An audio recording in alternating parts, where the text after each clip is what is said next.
Hey, Bad Christian here again, and today we're listening with the Bad Christian. It's October 14th of 2025, and we've got a lot to talk about today, folks. There's a lot going on in this world, and I think that we need to have a discussion about a few things. So I'm going to start with the most obvious, and that is, it is great to hear that Trump finally got something figured out to get the hostages home. This is wonderful, guys. This is absolutely wonderful. I love seeing this. It is a W. I am not a fan of Trump, but good is good, and I'm going to see it for what it is. It is good that those hostages have come home. Well, most of them. But I will say this. There's a big difference between a peace deal and a ceasefire.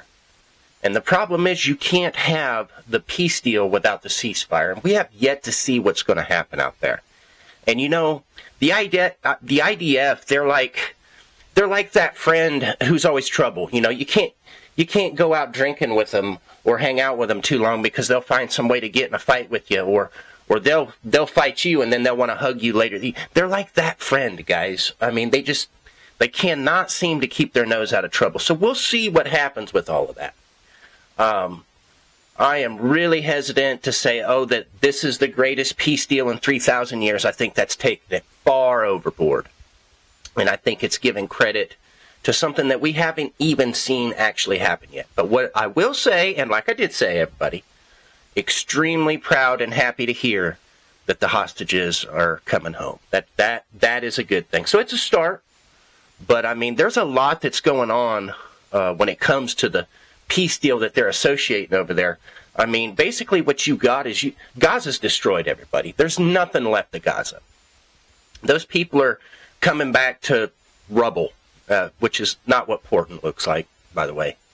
But anyway, there are, I think it's 20-point peace deal that they're working on, and point 9 of that peace deal is that it's appointed, they're technocrats to govern the political transitions of taking Hamas out of power and putting whoever they want. We used to call those banana republics, but I don't even know if this one's going to be a republic because they keep using technocrats for this, which is, technocracy is an issue. And like I've said before, folks, if you don't know what the technocracy is, and you don't know what a technate is, you should take the time to go look at that.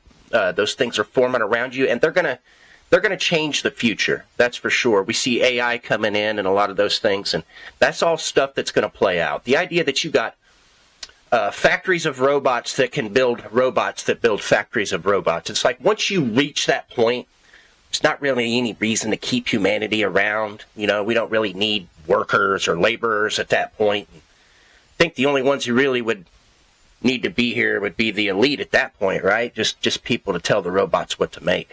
No reason for us little peons out here.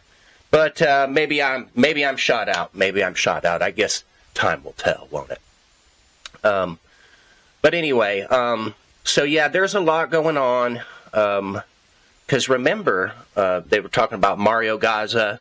They were talking about turning it into a resort.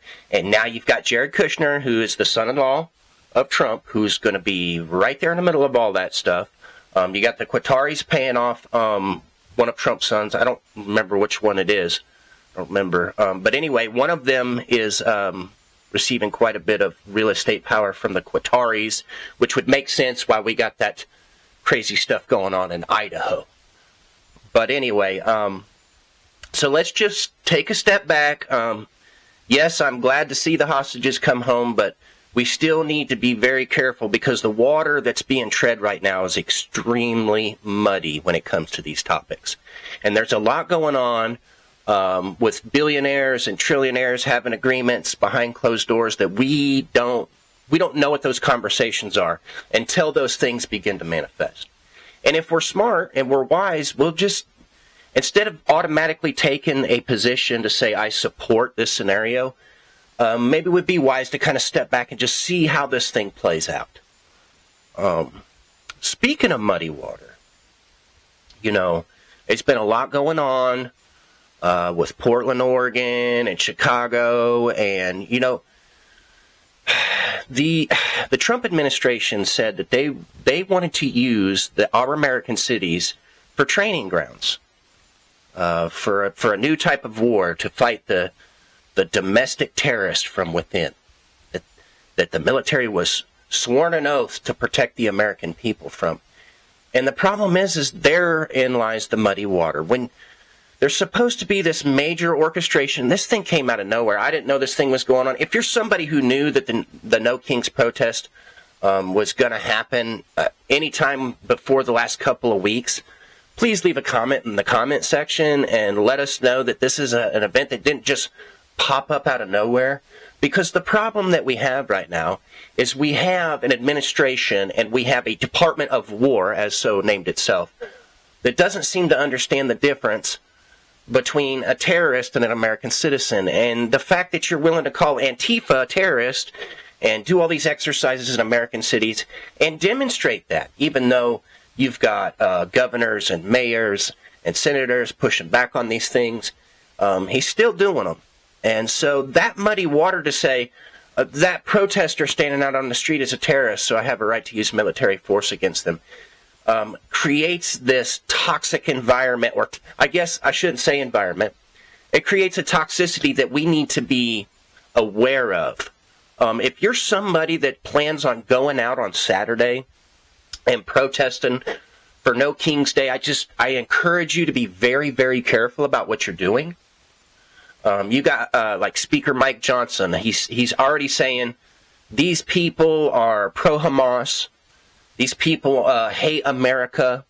I mean, this type of verbiage is being used already in the legislative and executive branches within our government. So we need to be very, very, very careful about what we do here, guys, because the last thing I want to see is 1 million people turn out on the streets and actual true chaos actually break out.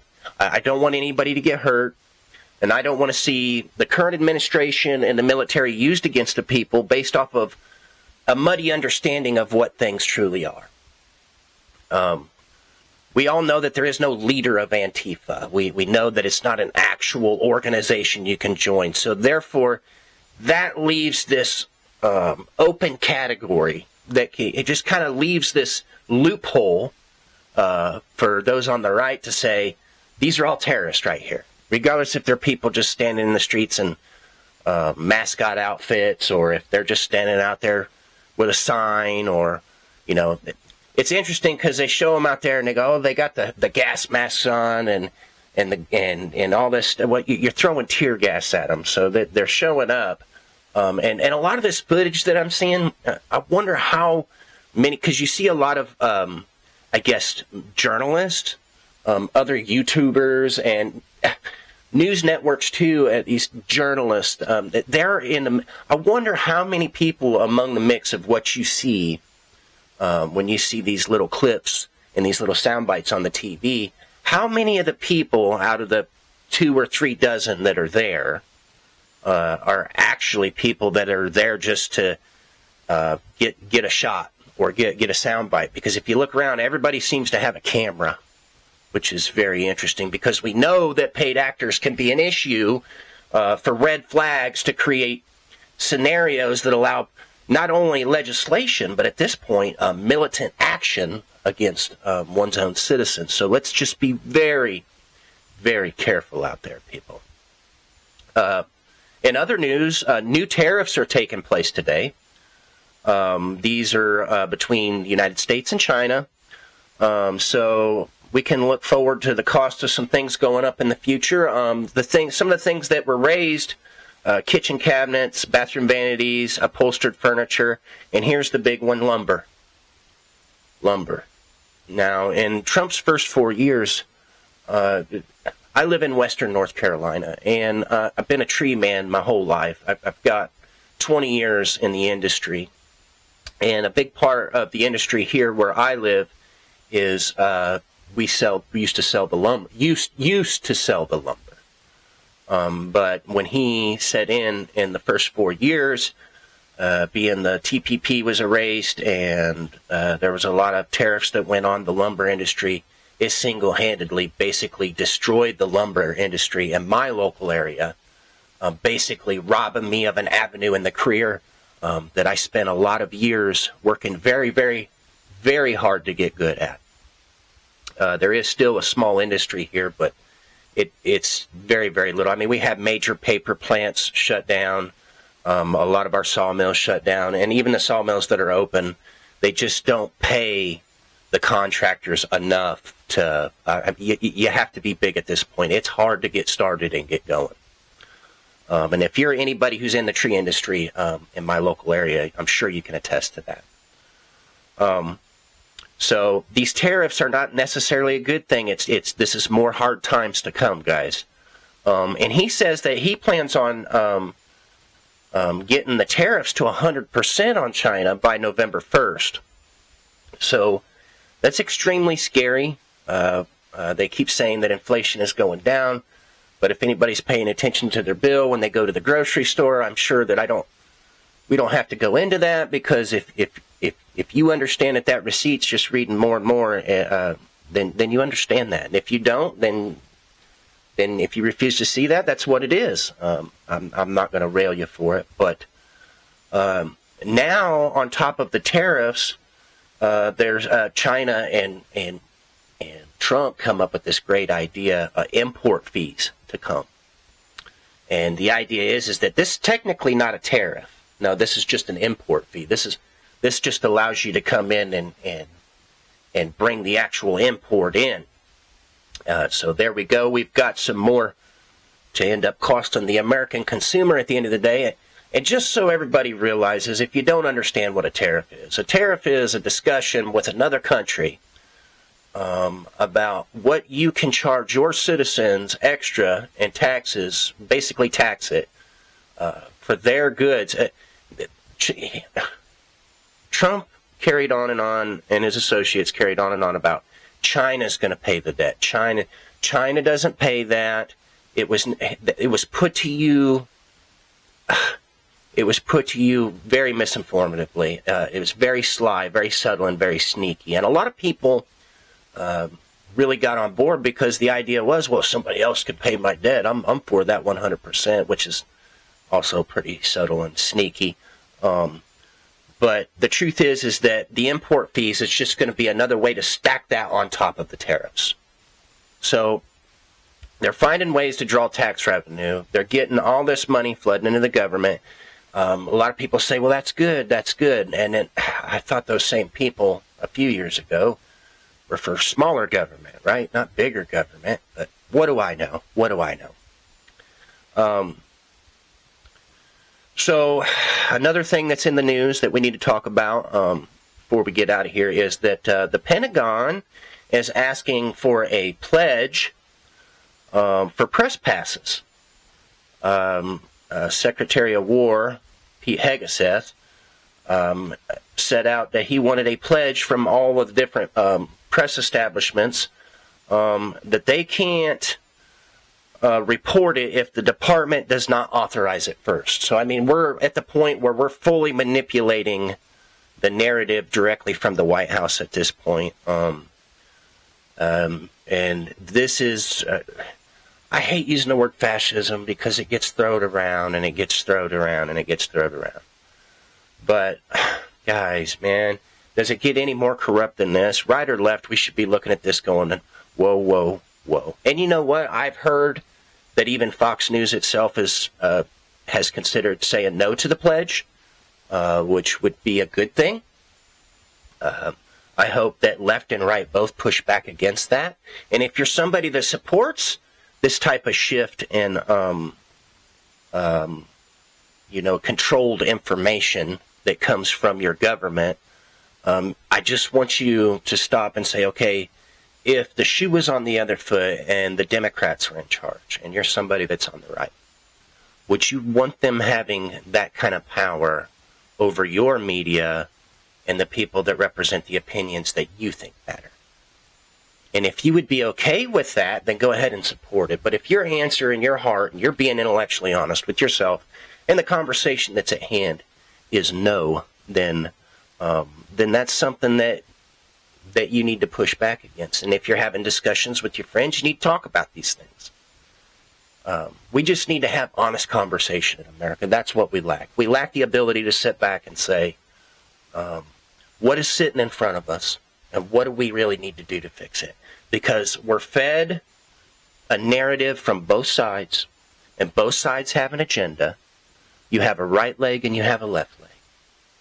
And as regular people, the more steps that thing takes, the harder it gets for us to do what we do in society. And I'm not complaining, because the truth is that life in America, as of right now, is a lot better than a lot of places in the world.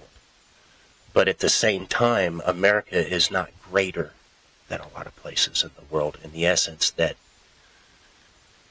if you're somebody who values that Constitution, if you're somebody who values that rule of law, and you want those things to make sense and be applied with a common sense and a rationality, and according to some kind of measure, we have gone completely off the rails in the United States of America. And it's my hope that as we continue to go through these times and see these things manifest and unfold, that Americans will step back from their left or right-leaning politics, and that they'll just look at the thing as this is America. And if we're talking about Americans, we're talking about Americans. And if the shoe were on the other foot, I would be wearing that shoe on the other foot right now. I would be coming at you saying, hey, the Democrats shouldn't have a right to tell the press, if you're going to release something, then we need to go through it first. And not only that, but the quote from Pete Hegseth was, this is the exact quote, credentialed press no longer permitted to solicit criminal acts. And now we've just crossed another threshold. And this is what I'm talking about. We just keep hopping over these lines. We take muddy water, and then we forge this muddy water, and underneath that muddy water there's these lines, and we just keep crossing them quickly. When you begin to say that if somebody doesn't solicit the news in the way that you prefer, or the opinion or angle that you prefer to look at it from, as a criminal act, that is not good, folks. If Joe Biden and Kamala Harris had been standing in office and said that we are reaching an age where we only want to allow Democratic press in the press forums, and if you report anything that's we consider if we consider against our agenda, then we will consider that a criminal act, therefore allowing for prosecution. Criminal means prosecution. Now, we want to talk about weaponizing the DOJ, weaponizing the system. The system is being weaponized against itself. It's being weaponized against the American citizen and the taxpayer. So, y'all, if we step back and go, hey, what is the future end result of that? If it turns against itself at a political level, it turns against itself at a presidential level, it turns against itself at a civilian level, it turns against itself at an economic level, when do we stop and go, hey, this thing's not going to last? And if it's not going to last and we are making a transition into something else, what are we making a transition into, people? And I'm just going to leave you with that question. And I hope that everybody out there has a great day today. This has been Bad Christian. I love y'all. Come back and see.